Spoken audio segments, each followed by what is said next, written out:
¿Por qué yo no soy un asteroide? Precisamente porque yo solo soy yo en una comunidad. Y esa comunidad me ha configurado y me ha dado una cultura. Entonces yo participo de una cultura. ¿Qué tengo en común con los otros seres humanos? Una cultura que no es la misma entre todos, ¿sí? Pero todos tenemos cultura. Sí. Entonces, ¿por qué? Porque participamos de un mundo, de unos mundos concretos y luego de una situación muy, digamos, terráquea, ¿sí? Que de alguna manera cada vez es más común, ¿sí? O por lo menos, más bien dicho, cada vez es menos común, pero nos afecta a todos, ¿sí? Es decir, antes el agua, el sol, el aire, etcétera, eran comunes. Ahorita ya no, ya todo es privatizado, ¿sí? Hasta el sol. Sí, no sé si saben que hay departamentos que dan al sur, y entonces se venden más caros que los que dan al norte. Sí.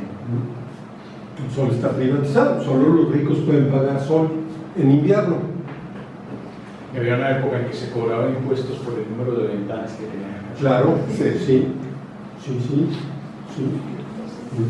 Bueno, para que vean que eso de la...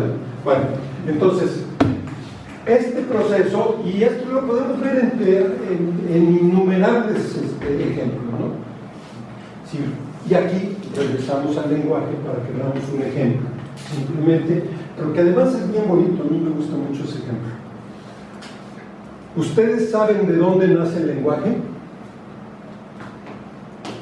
Hay teorías varias.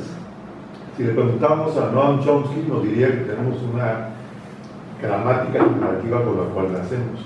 Si le preguntamos a Piaget, nos va a decir que todo es interacción. Bueno, hay dos explicaciones en eso también. Hay una biológica y hay otra. Lo primero es que el lenguaje es resultado de una creación colectiva, ¿no? Es colectivo. Y en el caso del lenguaje fonético, el lenguaje hablado, es resultado de un retroceso de la cara a favor de una ampliación del cráneo que hizo que la garganta descendiera, se arqueara el paladar, la lengua retrocediera y la nariz diera origen al aparato de fonación. Y nos pudiéramos ahogar cuando nos podíamos ahogar cuando tomamos agua y respiramos. Cosa que no tienen los bebés Ni los chimpancés. ni los chimpancés. No se ahoga. Los bebés no se ahogan hasta como los 6 meses más o menos, ¿no? Sí. Cuando empiezan a balbucear. Cuando empiezan a poder hablar. Bueno, a ver, sí, pero ¿de qué fenómeno concreto viene? Bueno, por lo menos esa es mi hipótesis. Pero es bien bonita, además. Del amor. De la mamá. No. Estamos hablando de hace 6 millones de años, y bueno, 4 para no... Estamos hablando... ¿De qué viene el lenguaje de las manos? Lo habías dicho, pero no lo habías Expresados. explicado. No lo había explicado. Bueno, decir... Hay ¿de qué cosas viene? muy feas con la mano. Por supuesto, es un lenguaje, pero el lenguaje, ¿qué es el lenguaje? Fíjense, y aquí volvemos a los mismos dinamismos que habíamos dicho antes. El lenguaje es una forma de formalizar el mundo, de formalizar a los otros, a la comunidad, y de formalizarme a mí mismo. ¿Sí? Pero es una forma de formalizar. ¿Esa de dónde la aprendimos? Por cierto, saben que una de las conexiones más importantes que tenemos es el nervio piramidal, el que va de las manos al cerebro, lo del sistema piramidal, que es uno de los sistemas más complejos que tenemos de conexiones neuronales. ¿Sí? Y otro de los sistemas más complejos es el de la lengua. Todavía tenemos una serie de cosas en las que ligamos actividades manuales con la lengua. ¿Sí? Si vamos a ensartar una aguja, sacamos la lengua. ¿Sí? Bueno. Que es una conexión antiquísima. Todavía nos queda y nos va a quedar mucho tiempo. ¿Por qué? A ver. Estamos en el momento en que aparece el Homo habilis, es decir, hace unos 3 millones de años por lo menos, quizá un poquito más. actualmente se piensa, casi 4. ¿Sí? ¿Qué hace? Si es el momento en que empiezan las herramientas, ¿cómo podemos imaginar que empezaron? Es muy sencillo. ¿Sí? Sí. Los primeros homínidos heredaron de los chimpancés, gracias al grupo, la habilidad de aventar palos y piedras y cosas así para espantar a las fieras, porque pues, corporalmente no tenían forma de defenderse. Entonces, bueno, pues, se fueron aprendiendo y fueron aprendiendo el grupo a aventar piedras y palos y eso para espantar a las fieras. Y luego pues, adquirieron puntería y aprendieron a que se podía matar con piedras o con palos, siempre y cuando no fuera un mamut, pero todo lo demás sí se podía. Pero ¿qué pasa? Que yo maté a un venadito de un buen pedradón, ¿sí? Y ahora ¿cómo me lo como? No tengo garras, no tengo colmillos capaces de desgajar, ¿sí? Entonces ¿cómo me lo como? Tengo que destazarlo. Tengo que destazarlo, ¿sí? ¿Y qué hago? No hay instrumentos todavía. Digo, una piedra filosa. Con una piedra filosa. ¿Qué descubren los primeros Homo habilis? Si yo quiero matar a un venadito, ¿qué tipo de piedra me sirve? Matar a un venadito. Por favor, piensen. Con filo. ¿Puntiaguda o qué? Se ve que son de ciudad ustedes. ¡Qué barbaridad! De banqueta, completamente. A un venado que está a 20 metros de distancia, ¿de qué me sirve una punta? ¿Qué me sirve? Es una piedra redonda. Una piedra redonda más o menos pesada, no muy pesada para que la pueda yo aventar y darle un buen pedradón. Sí, efectivamente, una piedra redonda. Si lo quiero destazar, ¿qué hago con mi piedra redonda? La corto y la hago filosa. No la corto, todavía no sé que se corta. ¿Sí? Para que se convierta. No, todavía no sé eso. Busco una filosa y entonces con una filosa la corto. ¿Sí? ¿Qué aprendo en el proceso? Fíjense, y es un proceso de ensayo y error. ¿Qué aprendo en el proceso? Que cada cosa tiene su función. Antes de la función. Que cada cosa tiene Perdón. mucha filosofía. Cualidades particulares. ¿Cuál cualidad me está sirviendo? La forma. La forma, El peso. las notas de la cosa. ¿Sí? La forma, el peso, etcétera, etcétera. ¿Sí? ¿Qué aprendo? Que hay formas que sirven para una cosa y que hay formas que sirven para otra. Eso es lo primero que aprendo. Pero aprendo algo más. Que las formas pueden andar deambulando así nomás ellas solitas. Es decir, que yo puedo pasar la forma de una piedra filosa A una punta. a un hueso. Sí. Se parece, Entonces, y que lo que me sirve no es tanto que sea piedra o que sea hueso, sino la forma. Y yo puedo empezar, ahora sí, el proceso de crear formas. ¿Sí? Sacarle filo a la piedra. Sacarle filo a la piedra, sacarle filo al hueso, etcétera, etcétera. Es decir, yo aprendo que las formas me van a servir para diversas cosas. Y cada forma apunta a un determinado tipo de cosas para que me van a servir. Ya cuando los venados están lejos, entonces me va a servir más la forma de la flecha, ¿sí? Y entonces sí voy a necesitar una piedra puntiaguda, ligerita, etcétera, etcétera. Ya cambió toda la forma de matar a la presa. ¿Sí? Y entonces empiezo a ver que las formas pueden pasar de unos objetos a otros, ¿sí? Y que la forma sigue siendo la misma, pero pero que me remite a diversos objetos y que me remite a diversos tipos de actuación. Sí. Siguiente paso. Si yo quiero que mi hijo aprenda a cazar, ¿qué hago? ¿Qué? Por lo que aprendí. Es decir, La forma. yo empiezo a, ¿cómo lo hago? Empiezo a catalogar herramientas, ¿sí? Entonces ya tengo mi estuche con mis puntas de flecha, ya tengo mi estuche con mis piernas gordas, ya tengo mi estuche con huesos delgaditos, ¿sí? Empiezo a crear lenguajes, ¿sí? Porque además eso se lo voy a transmitir a la siguiente generación. Y entonces le voy a tener, todavía sin lenguaje hablado, estamos hablando ahorita de aprendizajes que son los típicos del mundo campesino, por ejemplo, que son aprendizajes, o precampesino, que son los lenguajes por participación. ¿Sí? Yo, ¿cómo aprende un niño a sembrar en el campo?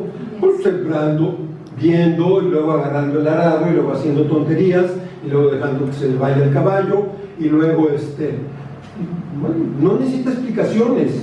Bueno, de vez en cuando el papá ya le diga, a ver, mira, esto se pone así, ¿sí?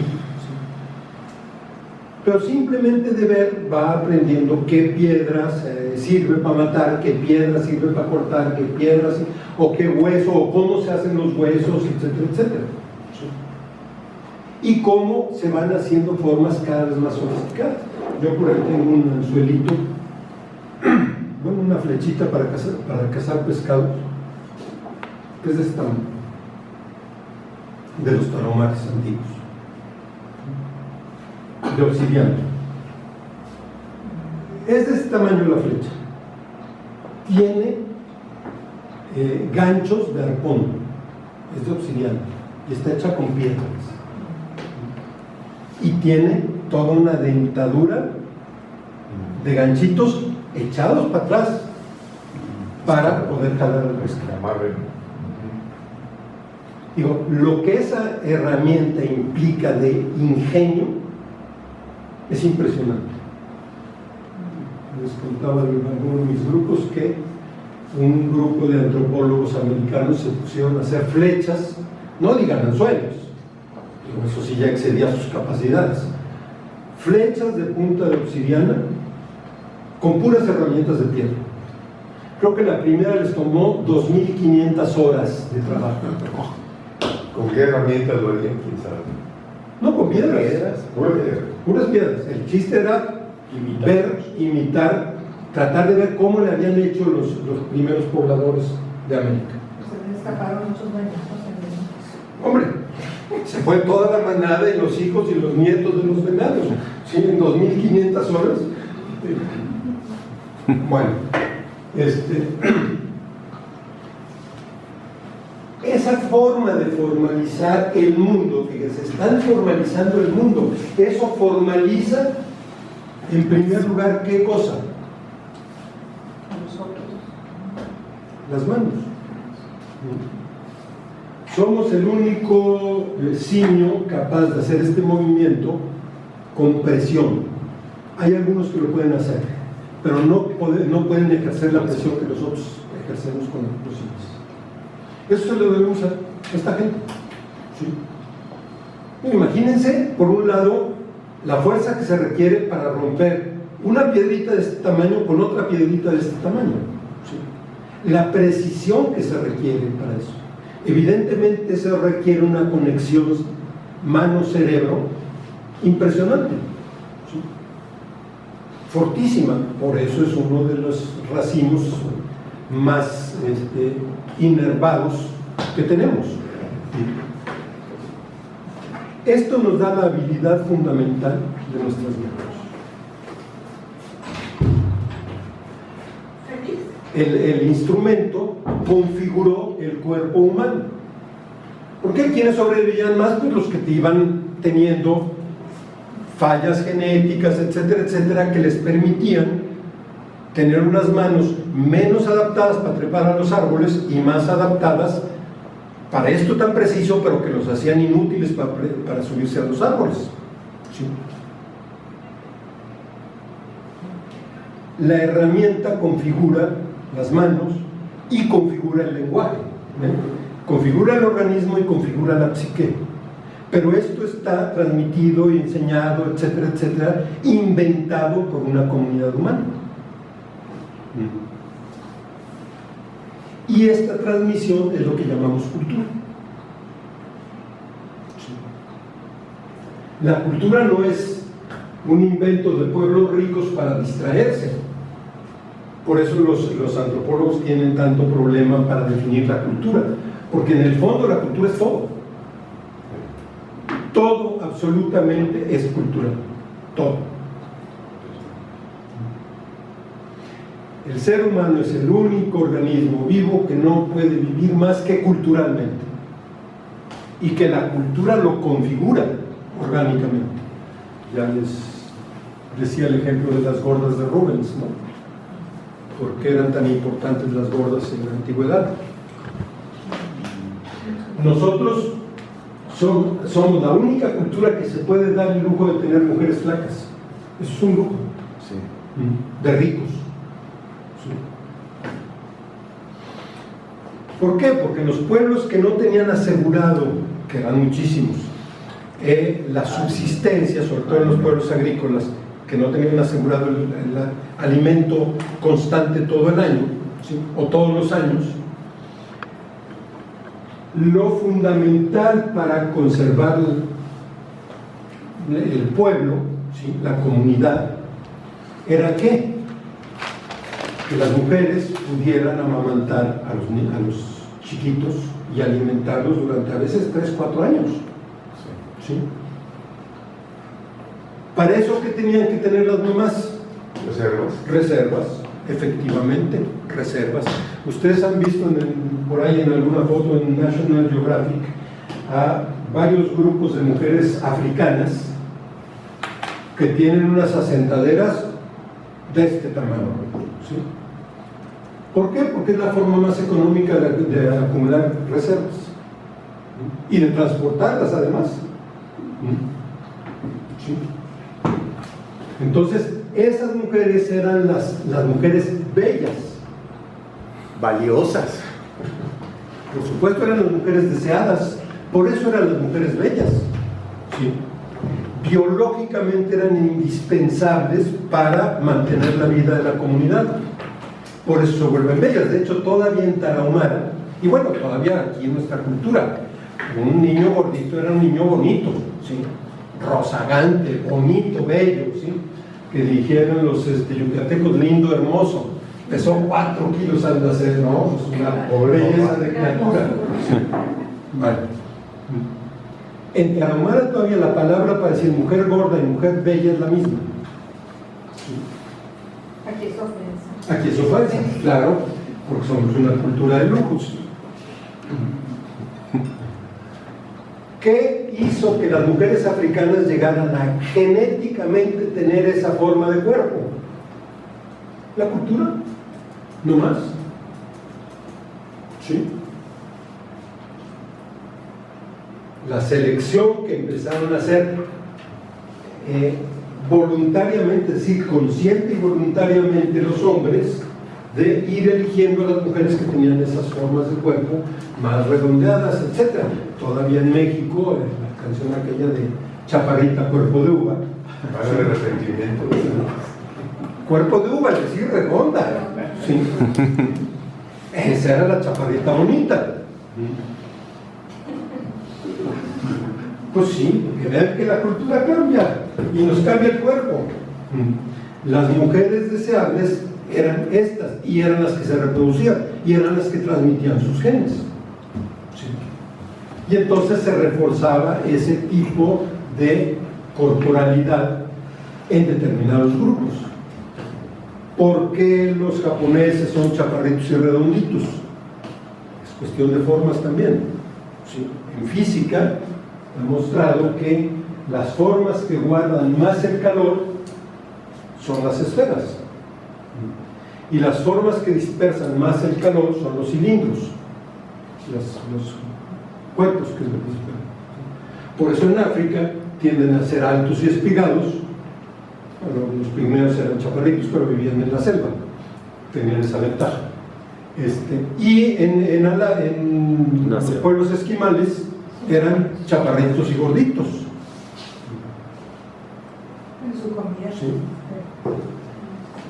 Sí, claro, pero la comida corresponde precisamente a ese tipo de necesidades, a ese tipo de corporalidad, y la corporalidad responde a la comida, al mundo. ¿Ven? Es otra vez todo este flujo constante, y entonces educar a alguien es educarlo en este flujo.